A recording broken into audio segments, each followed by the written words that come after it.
Hello everybody, magandang umaga. Finally, makakapag-review na tayo ng Rusi Classic 250i. It will be a long-term review kasi 1 year na sa akin tong bike. More than 1 year na. Dahil long-term review na to, mapag-uusapan na natin yung performance, riding comfort, economy, mga frequently asked questions, saka what are my thoughts about this bike. Umpisahan natin sa performance. Unahin natin yung brakes. Yung mga first 2,000 kilometers nitong motor, squeaky yung brake niya sa unahan, matunog, maingay. Sabi ng mechanic dahil bago pa daw, so kailangan ng break-in. Ayun, after mga 2,000 kilometer na natakbo, siguro medyo tumahimik na siya. Pero nagbago na yung performance niya nitong pumalo ako ng 4,000 kilometer na tinakbo. Kapag mga ganito na fairly good weather naman, okay yung brake niya sa unahan, malakas, makapit. Pero kapag maulan na, basa yung kalsada, nababasa din yung brake pads, nababasa yung disc brake, humihina yung kapit niya. Ayun, yun yung experience ko sa front brake niya. Likod is good. Umulan, umaraw, di nagbabagay yung performance nung rear brake. Sobrang lakas nung rear brake niya. One time nag-skid yung gulong ko, nag-fishtail sa EDSA dahil abrupt yung braking ko. Biglang may nag-cut kasi na jeep. Okay naman, di naman ako na-aksidente. Siguro kung nagpanik ako na yun, baka na-aksidente ako, baka sumemplang ako. Pero goods yung braking sa likod. Next natin yung busina. Yan, di naman kalakasan, normal lang, maririnig ka ng mga kapwa mo nakamotor. Pero pag yung mga nakasasakyan siguro, tapos sobrang ganda ng acoustic treatment ng sasakyan, baka di tayo marinig. Nagbabago rin yung performance nito kapag umuulan. Siguro dahil yung mga contact point nababasa, nawawala yung busina. Pero pag natuyo naman, babalik naman yung busina. Pag umuulan, medyo marami kayong ma-encounter na problema dito. Biyahe ko na to ng talagang malakas na ulan, ambon, nailusong ko na to sa baha. Yun yung mga naging problema ko. Humihina yung brake sa unahan, saka nawawala yung busina. Better kapag maulan, nakabukas yung ilaw nyo, yung headlight nyo, para kita kayo ng mga sasakyan sa unahan, kita rin kayo ng other motorcycle riders.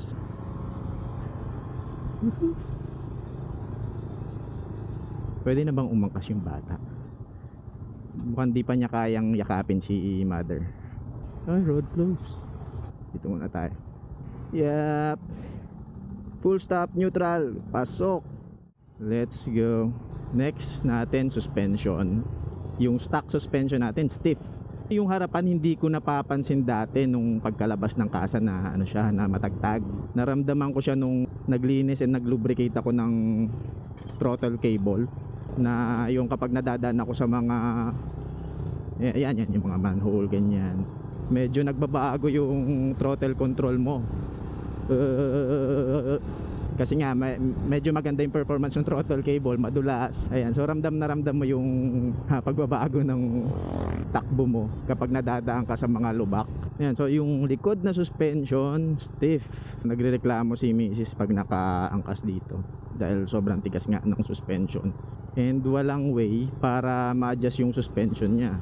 Merong mga napapanood ako sa YouTube na binabawasan yung oil o yung nitrogen, kung depende kung anong version. So ito ata nitrogen ang laman niya, and yun, yung iba binabawasan gamit yung syringe. Pero ayoko namang gawin kasi hindi siya sukat pag binawasan mo gamit yung syringe. Di mo alam ilang PSI ba yung nabawas. Tiyagaan na lang muna ako dyan. Pag ako solo, yan, matagtag. Kapag may angkas naman ako, mas maganda yung takbo niya.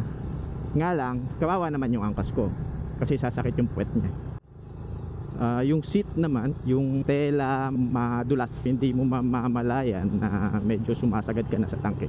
So from time to time mag-a-adjust ka talaga ng upo, lalo na kapag may angkas ka tapos may bag pa yung sa likod. Mag-move forward kayo, lalo na pag namimireno ka, di siya ganun ka komportable. Tama lang siya. Sa tires naman, sa gulong, hindi ko masabing madulas. Well, ganito, let's put it this way. Kapag sinundan mo yung 25 PSI front, 29 PSI rear, madulas siya. So ang ginagawa ko, medyo underinflate, naka 23 PSI ako sa harap, 27 PSI ako sa likod. Mas makapit siya. Nagbabago yung performance kapag in-underinflate mo yung gulong. Yung chain is okay, medyo mabilis kalawangin. Wala naman akong issue, di naman pa ako napatidan ng kadena. Yun lang, nag-adjust lang ako ng slack ng kadena, which is talaga namang mag-a-adjust ka. Okay, full stop, neutral, pasok din. Okay, let's talk about the engine. Dito medyo marami akong nababasa na nagkakaproblema sa RPM. So ako rin, na-experience ko rin na nagda-drop yung RPM nya. Recently ko lang siya naranasan nung kasi nga nag 5,000 kilometer na to, nag-change oil ako. After ko mag-change oil, yung unang sabak ko ulit na magmotor, after 45 minutes or 1 hour of riding, nagda-drop yung RPM ko kapag kunwari mag-slow down or magpo-full stop. Syempre nasa first gear ka, braking.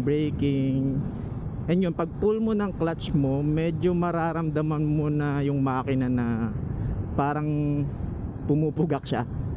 Tapos bumababa yung RPM, nagiging 1,000 yung RPM. So kailangan mong pigain pa talaga yung clutch mo o lagyan mo ng konting gas para hindi ka mamatayan ng makina.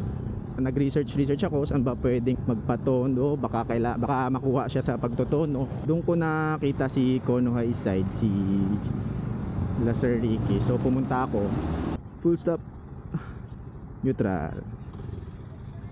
And so sabi ni Sir Ricky ng Konoha East Side, ang isa sa mga possible reason bakit nagda-drop yung RPM is yung deposit ng carbon sa makina, especially daw itong mga China bike, dahil sa hindi daw proper yung timing ng valve. So hindi nako-complete yung cycle ng combustion, prematurely sinusunog niya yung fuel, then na yun, nagkakaroon ng carbon deposit yung makina natin. Mas maganda yung explanation ni Sir Ricky. Kung baguhan ka pa lang sa pagmotor, I suggest manood ka ng kung paano nagwo-work yung makina ng motor. Yung sa atin is 4-stroke, so aralin mo kung paano yung combustion cycle ng 4-stroke engine para mas maintindihan nyo yung sinasabi ko. Medyo technical na siya, pero hindi naman siya mahirap intindihin. So ayun, dahil nga doon, nagpa basic tuning lang ako nitong motor. Ang talagang suggestion ni Sir Ricky, SGS version 3, papamodify yung engine.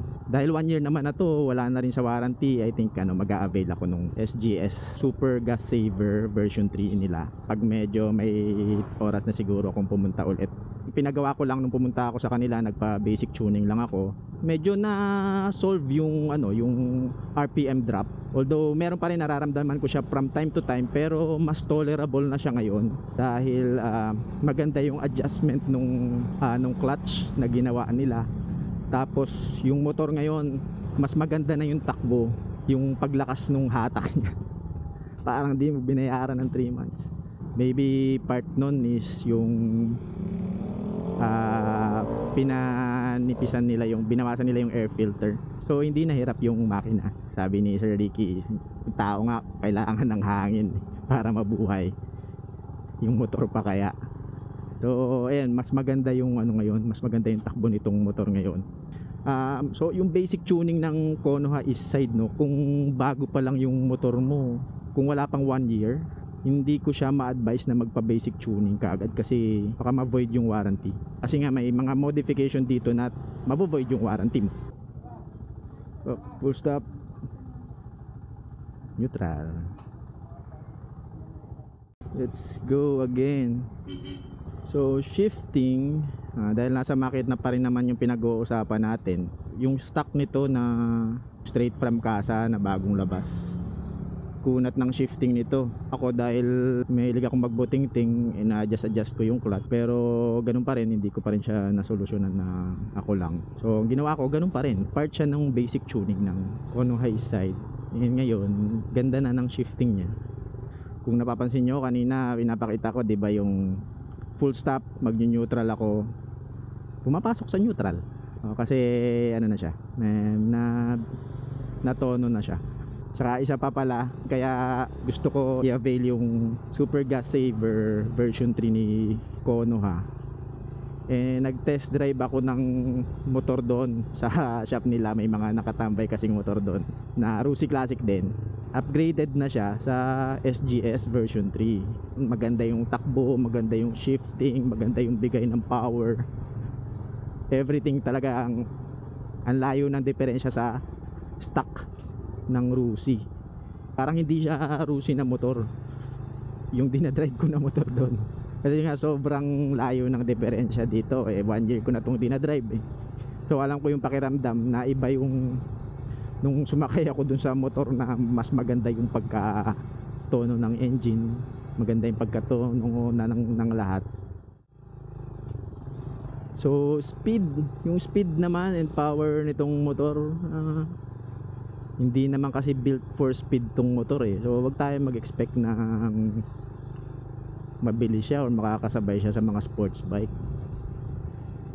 Takbo ko dito maximum ko 80 lang kasi magbabibrate na talaga to, so parang may built-in limiter talaga itong motor na to.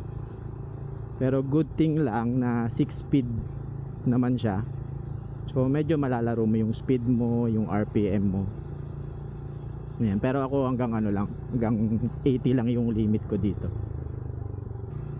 Power, yung stock ng Rusi, medyo pigil yung power niya. Naramdaman ko na pigil yung power niya nun nga after ng basic tuning na gumanda yung takbo niya. I therefore conclude na nung ginagamit ko siya ng isang taon, di talaga lumalabas yung pagka 250cc niya. Kapag ilalabas mo siya sa kasa ng stock lang, tapos yun na yung ida-drive mo, parang may kulang. Ayun, so pag-usapan natin yung riding comfort. Riding sa traffic, yung heavy traffic, kahit sino naman na nakamotor, no, hindi komportable sa traffic. Yung makina nito mainit, mararamdaman mo talaga siya sa traffic. Tapos yung init na yon magta-transfer pa dito sa tangke, iinit din yan. Yung mga kasabay mong sasakyan, syempre mainit din yung makina nila. Tapos may dudurapat na pasahero ng jeep. Iilagan mo ba yung mga dura nila?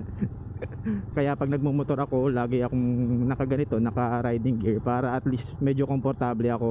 Riding pants para yung init ng makina hindi mo ramdam. Kasi compare sa maong, ramdam ko talaga yung init sa maong Pati init ng araw kapag tirik na tirik yung araw.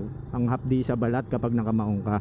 Pero ito kapag naka-riding pants ka naman, design talaga for riding. May mga UV protection naman siya, so mas komportable.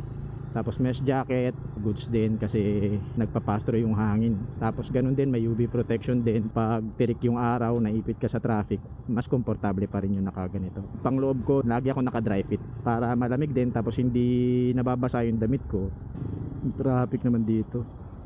So yan, medyo pag mga ganito, tuloy-tuloy na ganito, mga kalahating oras kang ganito, yan, ramdam mo na yung init ng makina, ramdam mo yung init ng tangke.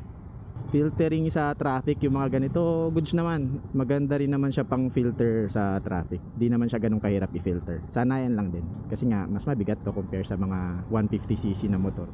Sa mga sa mga long ride, siguro hanggang lang ako dito. Hanggang 2 hours continuous riding. Kasi kung mga more than 2 hours, mararamdaman mo na yung fatigue sa kamay mo, tapos sa puwet mo, dahil sa vibration ng motor.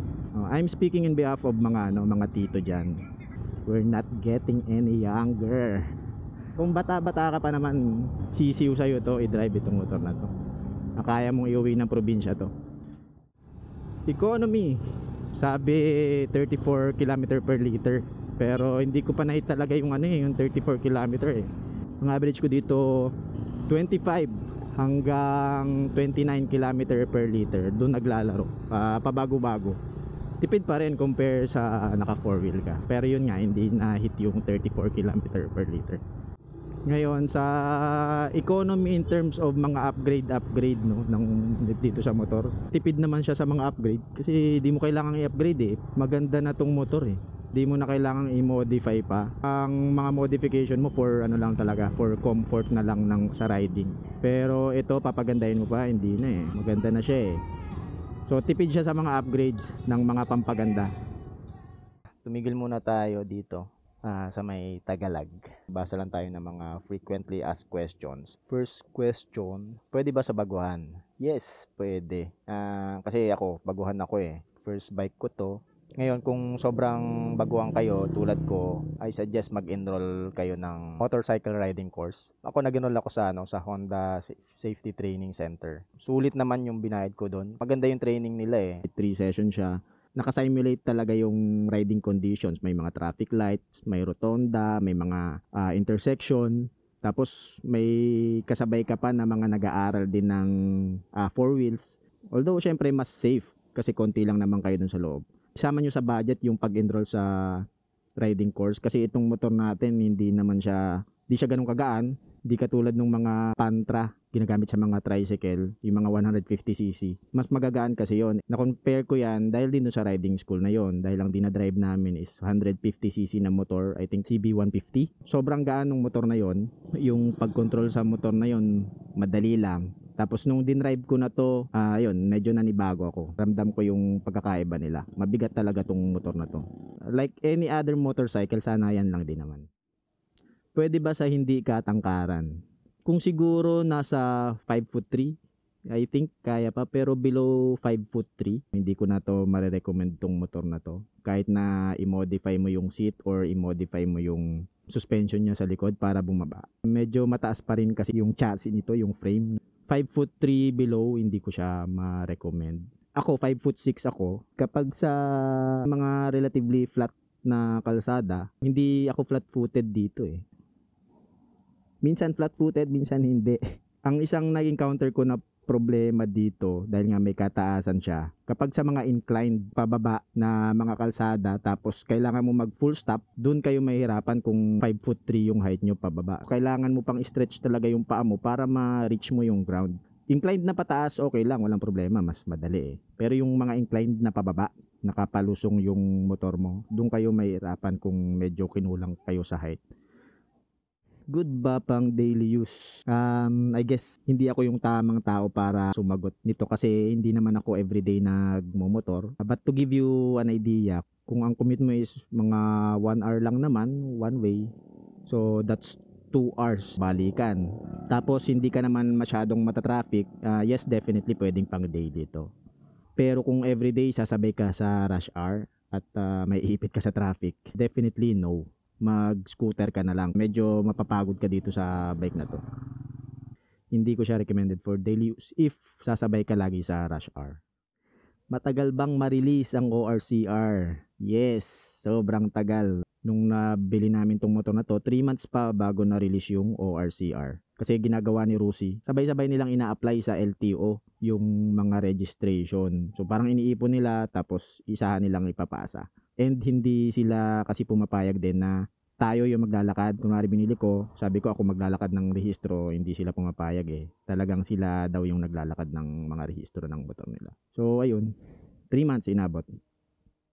Pwede ba pang habal? Hindi ko siya ma-recommend for yung motorcycle taxi or habal kasi hindi siya dinesign para sa ganun eh. Tatalunin ka nito sa gasolina. Kikita ka naman siguro pero hindi katulad nung kapag nakapantrabaho ka talaga na motor. Kasi hindi talaga siya designed pang trabaho eh. Pang commute oo, pero pang habal hindi siguro.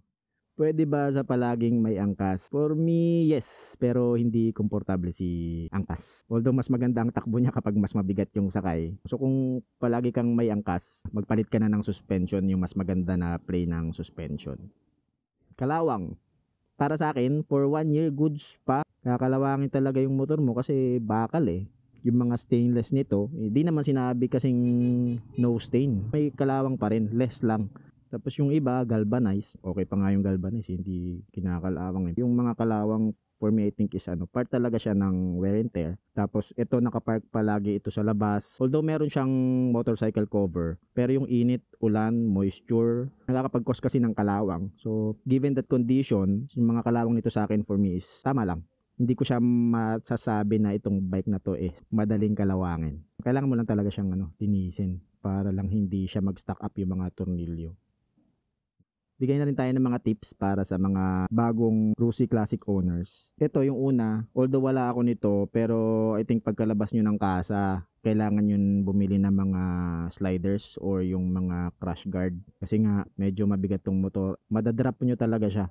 Parang 2 beses ko nang na-drop tong motor na to. Una, yung nga, dahil baguhan ako, medyo matarik yung ramp. Pag arangkada ko, nabitin ako sa gas. Medyo matras, namatay yung makina, boom, bagsak. So may mga gas-gas na to na konti. Tapos syempre pag baguhan ka pa lang, hindi mo pa kabisado yung tipping point ng bike. So pag lumagpas ka dun sa tipping point na yon, babagsak at babagsak talaga yung bike nyo. Another tip, you need to buy a good luggage rack or yung top box bracket para medyo ma-extend yung lagayan nyo ng bag. Kasi yung stock nito, U-bend lang, so grab bar lang yon para sa angkas.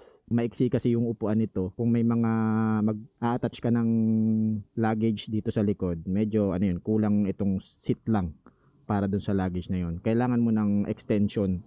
So kailangan mo ng luggage bracket or yung top box bracket. Siya pa kasi mas komportable mag-ride ng wala kang sukpit na bag. Ngayon lang feel ko lang na may backpack ako. Pero pag yung normal commute ko, nakakabit to dito sa seat. So yun, kailangan nyo ng luggage rack or top box bracket. Hanap kayo, marami namang mga aftermarket na compatible dito sa motor. Tip number 3, find a good mechanic. Kasi itong bike natin is China bike. Yung after sales services ni Rusi hindi rin naman talaga ganun ka top level after sales si Rusi Ikaw pa rin yung magkukusa sa mga maintenance mo. Wala kasi akong kilalang good mechanic nung nabili ko tong motor. Kaya nagkakaroon ako ng mga DIY na mga maintenance. Magre-research ako tapos gagawin ko to dito sa motor na to. Ayun, find a good mechanic. So what are my final thoughts sa motor na to? This bike is still good after 1 year. Yung joy at excitement na nabibigay nitong motor na to far outweighs yung mga problema niya, yung mga issue niya. So kahit na may mga ganyan, nagkakaroon ng mga konting problema yung motor, idle dropping, makunat na shifting, mahinang brake sa unahan. Nababaliwala yun kasi for less than 100,000, you get to enjoy the classic motorcycle lifestyle. Sulit na tong motor na to. Yun yung term, sulit. So yan, one word to describe it, sulit. 96,000, naka-classic motorcycle ka na. Fine tuning na lang, mga 1 taon yung dinrive to, mapipil nyo dyan kung ano yung mga kailangan yung palitan, ano yung mga medyo hindi komportable sa motor. Pag na-experience mo yung mga yon, maghanap ka ng solusyon. So share ko na din sa inyo yung solusyon dun sa hirap mag-neutral kapag naka full stop ka. Ang ginawa lang naman ni Konoha Eastside is nilubricate niya tong clutch cable tapos tinaasan niya tong play ng friction zone. Kung dati ito halos nandito yan medyo nakasagad dyan. So yung friction zone ko parang andito banda. So yan yung friction zone ko dati nung ako lang yung nag-adjust. Pero ngayon ang friction zone ko andito na. Medyo mataas na siya. So andyan siya, yung friction zone. So ngayon, hindi na ako hirap mag-neutral. As in, sobrang taas niyan. Naninibago ko diyan kasi nasanay ako na andito yung andito pa yung friction zone ko, yung hapit na sa handle. So nanibago ako niya nung mga unang drive ko nito. Nangawit yung kamay ko pero sanayan lang talaga Sabi rin ni Sir Ricky na para hindi rin bugbog yung clutch lining ko kasi pag naandito kahit naka fully grip or naka fully ganun yung yung clutch lever ko, hindi talaga na disengage yung clutch lining ko. So ganyan yung ginawa nila. So pakita ako sa inyo sample lang ko kayo. Takbo lang tayo konti. Tapos full stop, neutral.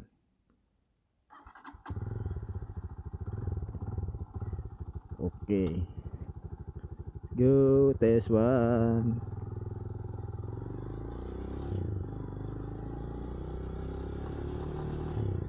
Ay, 20 kph lang pala dito. Dito tigil tayo dito. Oops. Naka primera ako. Tapos sumobra pa nga neutral. Diba? Hindi na ako nag-atras abante para mag neutral. Full stop. Neutral. Ayun. Solve ang ang hirap mag neutral. Isa pang na-address nun is yung hindi naman siya na-address pero meron siyang remedyo ng konti kapag nagbumababa yung RPM mo. Dahil nga mataas na yung friction zone mo, pag hinigpitan mo pa yung kapit mo dyan, talagang magdi-disengage yung clutch lining mo. So, less yung chance na mamatay yung engine mo. Okay, full stop. Neutral. Diba? Neutral. Neutral agad siya. So I guess that's it, pansit. Ayan o, okay naman mag filter.